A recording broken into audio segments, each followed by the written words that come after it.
देखिए अब अपन इसमें जो बातें करेंगे वो है दर्पण से प्रतिबिंब रचना के नियम। दर्पण से प्रतिबिंब रचना के नियम जो है इंपॉर्टेंट पार्ट बनता है, क्योंकि इसके बगैर अपन ना तो ऑप्टिकल इंस्ट्रूमेंट्स को जान सकते हैं, ना ही अपन इमेज फॉर्मेशन कर सकते हैं दर्पण से।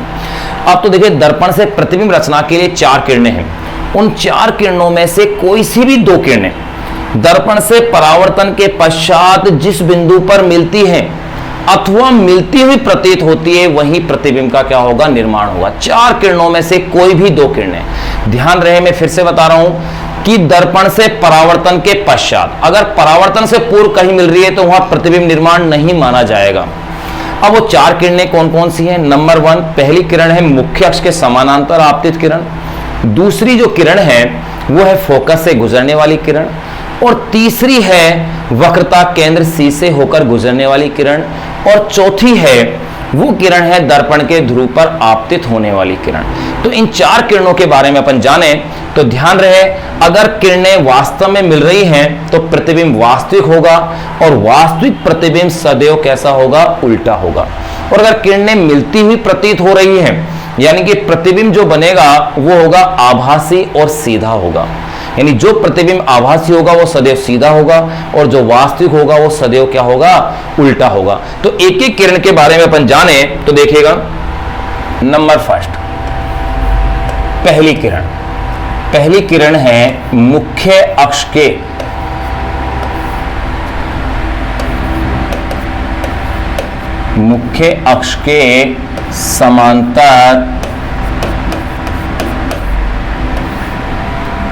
समांतर आपतित किरण।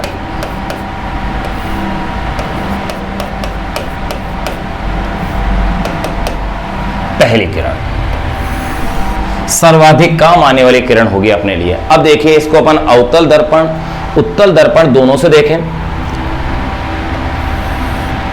ये आपने अवतल दर्पण लिया है, मुख्य अक्ष हो गई, और ये है इसका ध्रुव यानी कि P, पोल P हो गया। ये कोई प्रकाश की किरण मुख्य अक्ष के समानांतर यूं आ रही है। जो प्रकाश की किरण मुख्य अक्ष के समानांतर आएगी वो प्रकाश की किरण सदैव दर्पण के फोकस से क्या होगी, पास होगी, यानी वहां से गुजरेगी। ये आप ऐसे देखो, ये दर्पण का बन गया है फोकस F। ऐसा हुआ है अवतल दर्पण में, यानी कि ये आपके पास है अवतल दर्पण।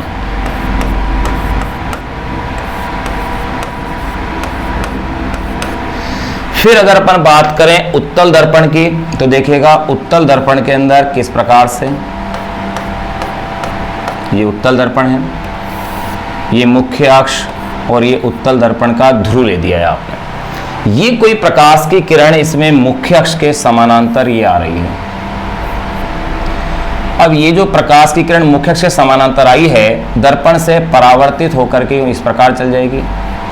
अगर यूं जा रही है, अगर आप इसे पीछे की ओर बढ़ाते हैं तो आप क्या पाएंगे वो देखिएगा।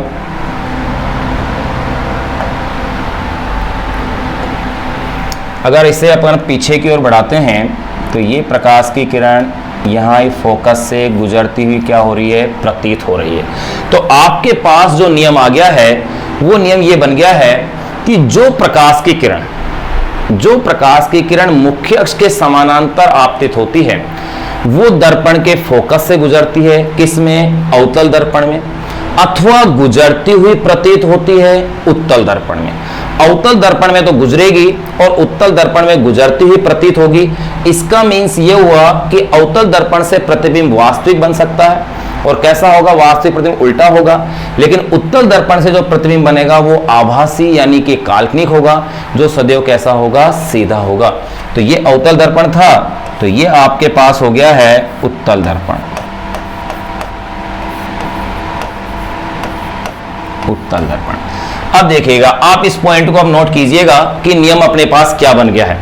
नियम ये बन गया है कि जो प्रकाश की किरण मुख्य अक्ष के समानांतर आपतित होती है, दर्पण से परावर्तन के पश्चात फोकस से गुजरती है अवतल दर्पण में, अथवा गुजरती हुई प्रतीत होती है उत्तल दर्पण में।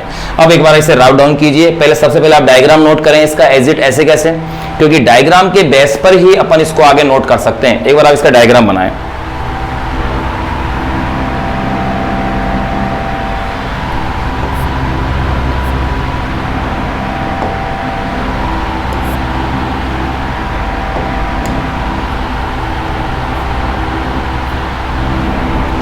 अब आपने डायग्राम बना लिया।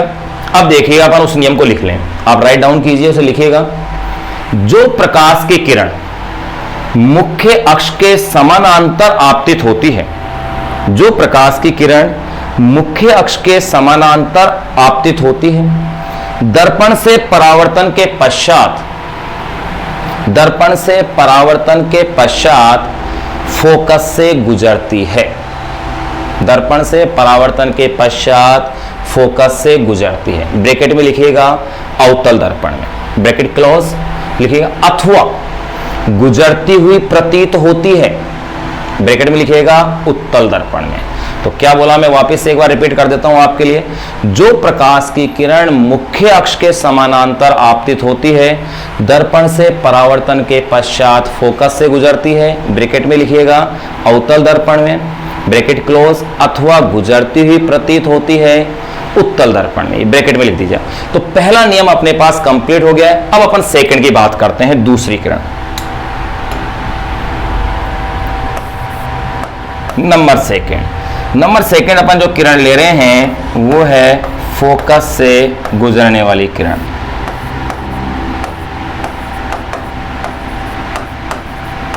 फोकस से गुजरने वाली किरण।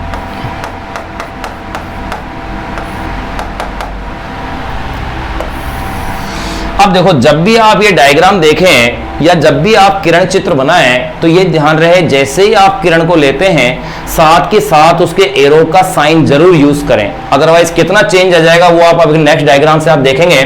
देखिए, फोकस से गुजरने वाली किरण। अब अपन पहले बात करते हैं अवतल दर्पण के लिए।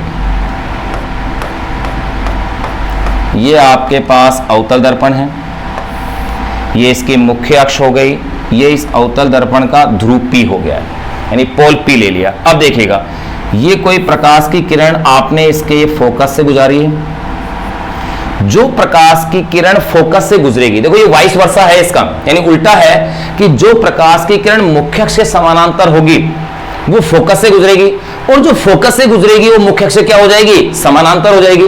तो यहां पर भी यही चीज आएगी आपके पास कि यह मुख्य अक्ष कैसी हो गई है, समानांतर हो गई है। ऐसा किस में हुआ है, अवतल दर्पण में। अब अपन इसे उत्तल दर्पण में देखते हैं। तो देखिएगा,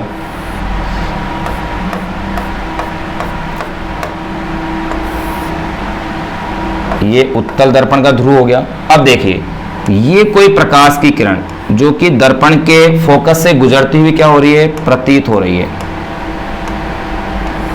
ये फोकस से। अब ये आफ्टर रिफ्लेक्शन यानी कि परावर्तन के बाद ये हो जाएगी मुख्य अक्ष के समांतर। यानी कि अब आप दोनों डायग्राम को देखिएगा आप गौर से। अगर इसका ऑब्जेक्टिव क्वेश्चन अगर आपके पास आता है तो वो ऑब्जेक्टिव क्वेश्चन कंफ्यूजिंग बन जाएगा कि कौन सा चित्र नियमों के अनुसार सही है, कौन सा गलत है। यहां देखिए एरो के डायरेक्शन का चेंज है केवल, बाकी डायग्राम एक जैसा है, इसलिए एरो का डायरेक्शन इसमें बड़ा महत्व अपना रखता है। तो अब देखिए, दूसरा जो नियम अपने पास बन गया वो ये बन गया कि जो प्रकाश की किरण दर्पण के फोकस से गुजरती है, किसमें, अवतल दर्पण में, अथवा गुजरती हुई प्रतीत होती है किसमें, उत्तल दर्पण में, दर्पण से परावर्तन के पश्चात वो प्रकाश की किरण मुख्य अक्ष से क्या हो जाती है, समानांतर। एक बार आप इस डायग्राम को नोट कीजिएगा एज इट ऐसे कैसे, फिर मैं इस पॉइंट को आपको नोट कराता हूं, यानी दूसरे नियम को। डायग्राम बनाया आप फटाफट से। तो देखिए, नियम को अब आप लिखिएगा, जो प्रकाश की किरण दर्पण के फोकस से गुजरती है, वापस रिपीट कर रहा हूं, जो प्रकाश की किरण दर्पण के फोकस से गुजरती है, ब्रैकेट में लिखिएगा अवतल दर्पण में, ब्रैकेट क्लोज, अथवा गुजरती हुई प्रतीत होती है, ब्रैकेट में लिखिएगा उत्तल दर्पण में, ब्रैकेट क्लोज, दर्पण से परावर्तन के पश्चात, दर्पण से परावर्तन के पश्चात मुख्य अक्ष के समांतर हो जाती है। मैं वापस फाइनली से रिपीट कर रहा हूं, देख लेना कहीं मिस्टेक नहीं हो आपसे लिखने में। जो प्रकाश की किरण दर्पण के फोकस से गुजरती है, ब्रैकेट में लिखवाया है अवतल दर्पण में, अथवा गुजरती हुई प्रतीत होती है उत्तल दर्पण में, दर्पण से परावर्तन के पश्चात मुख्य अक्ष के समांतर हो जाती है। तो अपन ने दो नियम इसके जान लिए हैं कि पहली प्रकाश की किरण जो मुख्य अक्ष के समानांतर आपतित हो रही है, दूसरी जो फोकस से गुजर रही है प्रकाश की किरण, दोनों को अपन ने इसमें जान लिया है। अब तीसरी जो किरण होगी वो है वक्रता केंद्र से गुजरने वाली किरण। तो देखो तीसरी किरण कौन सी है उसकी अपन बातें करें।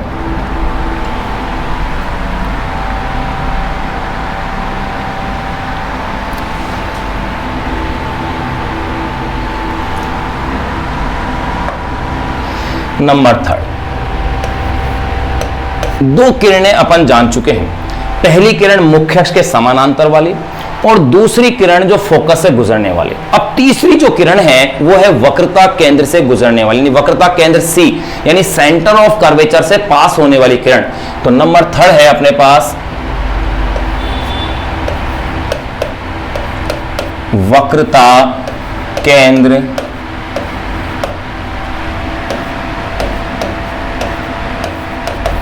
C से गुजरने वाली किरण।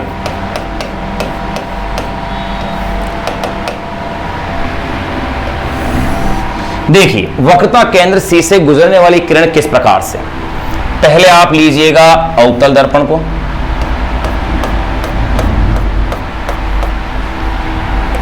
ये इसकी मुख्य अक्ष और ये हो गया है दर्पण का ध्रुव। अगर कोई प्रकाश की किरण यहां इसके इस वक्रता केंद्र से गुजर रही है तो दर्पण से परावर्तन के पश्चात ये प्रकाश की किरण इसी पथ पर वापस लौट जाती है, यानी जिस पथ पर ये गई है उसी पथ पर क्या होगी, वापस आ जाएगी। यानी कि ये इस प्रकार से जैसे यूं गई थी,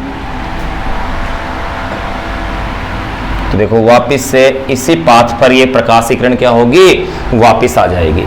यानी आपतन पथ और परावर्तन पथ इसमें क्या होगा, एक ही होगा। और यहां आप इसे नाम दे दीजिएगा वक्रता केंद्र C। ऐसा हो रहा है अवतल दर्पण में। अब आप बात कीजिएगा इसमें उत्तल दर्पण की।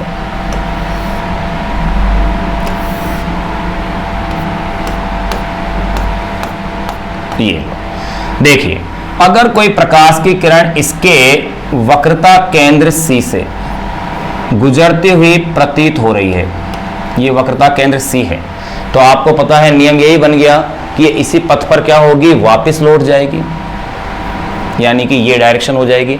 तो देखिएगा यहां आप लिख दीजिए इसमें इसका पोल P आ गया, यानी कि ध्रुव P। तो देखिए आपने दो नियम जान लिए थे, तीसरा नियम भी आपने जान लिया कि जो प्रकाश की किरण वक्रता केंद्र C से गुजरेगी वो किरण क्या होगी, उसी पथ पर वापस लौट आएगी। तो देखिए इसके लिए आप क्या लिख सकते हैं, तो इसके लिए आप सिंपल कह सकते हैं, एक बार आप उससे पहले इसको नोट कीजिएगा डायग्राम को, क्योंकि अगर आपने डायग्राम सही बना लिया है तो आपके लिए सब कुछ इसके अंदर सही है। एक बार इसे नोट कीजिए डायग्राम को, एज इट ऐसे कैसे डायग्राम बनाए। अब देखिए अब आप इसको नोट कीजिए अपनी नोटबुक में, लिखिएगा जो प्रकाश की किरण दर्पण के वक्रता केंद्र से गुजरती है, जो प्रकाश की किरण दर्पण के वक्रता केंद्र से गुजरती है, ब्रैकेट में लिखिएगा अवतल दर्पण में ब्रैकेट क्लोज, अथवा गुजरती हुई प्रतीत होती है, ब्रैकेट में लिखिएगा उत्तल दर्पण में, ब्रैकेट क्लोज। दर्पण से परावर्तन के पश्चात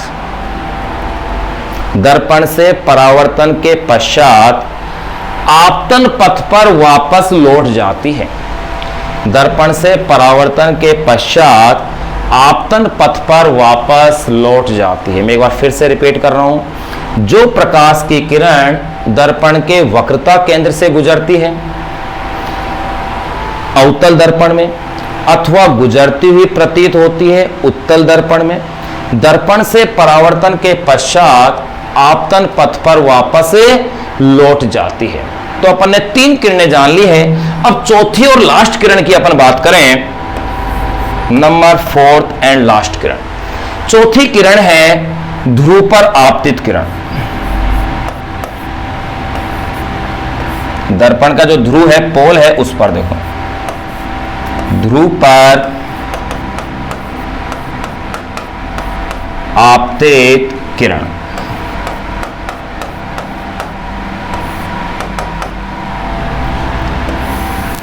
चौथी और लास्ट किरण। तो देखिए तीनों किरणें एक बार मैं फिर से आपको फटाफट बता दूं कि जो प्रकाश की किरण मुख्य अक्ष के समानांतर है वो तो कहां से पास होगी, फोकस से, और जो फोकस से पास हो रही है वो कैसी हो जाएगी, मुख्य अक्ष के समानांतर, और जो प्रकाश की किरण वक्रता केंद्र से पास होगी वो उसी पथ पर क्या होगी, वापस लौट जाएगी। अब चौथी और लास्ट किरण है ध्रुव पर आपतित किरण। अब देखिएगा इसमें क्या होता है, ये आप पहले बनाइएगा अवतल दर्पण है, ये आपने मुख्य अक्ष ले ली है, ये दर्पण का ध्रुव है। अगर इस पर ये कोई प्रकाश की किरण आपतित हो रही है ध्रुव पर, तो ये समान कोण से इस दिशा के अंदर क्या होगी, ये लौट जाएगी। ये यहां समान कोण से, ध्यान रहे इस स्थिति के अंदर जो अभिलंब होगा वो ये मुख्य अक्ष बन गई है, इसमें ये आपतित किरण हो गई, ये क्या हो गई, इसकी परावर्तित किरण हो गई। अब अपन देखें इसी को उत्तल दर्पण में।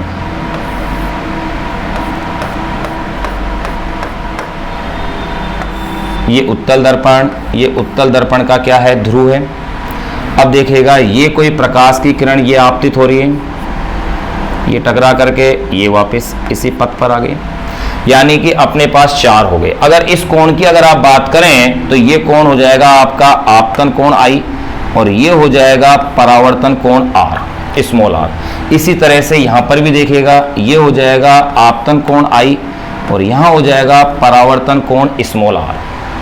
और इस स्थिति के अंदर मुख्य अक्ष जो है वो अभिलंब का कार्य करेगी। तो देखिए चौथी किरण के बारे में एक बार आप डायग्राम नोट करें, एज इट ऐसे कैसे।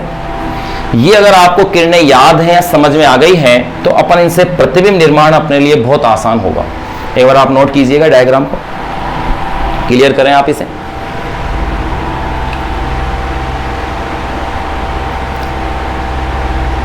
चौथी किरण अपने जान ली है, तो देखिए अब आप इसको लिखिएगा, आपने डायग्राम बना लिया। तो जो प्रकाश की किरण दर्पण के ध्रुव पर आपतित होती है, चाहे वो दर्पण कौन सा हो, उत्तल हो या फिर कैसा हो, अवतल हो, दोनों के लिए समान है। जो प्रकाश की किरण दर्पण के ध्रुव पर आपतित होती है, जो प्रकाश की किरण दर्पण के ध्रुव पर आपतित होती है, समान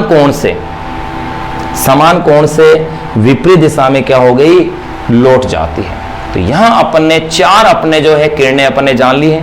पहली किरण जो मुख्य अक्ष के समानांतर है, दूसरी किरण जो फोकस से गुजर रही है, तीसरी किरण जो वक्रता केंद्र से गुजर रही है, और चौथी और लास्ट जो ध्रुव पर आपतित किरण है। एक बार आप इसे नोट कीजिएगा, एज इट ऐसे कैसे।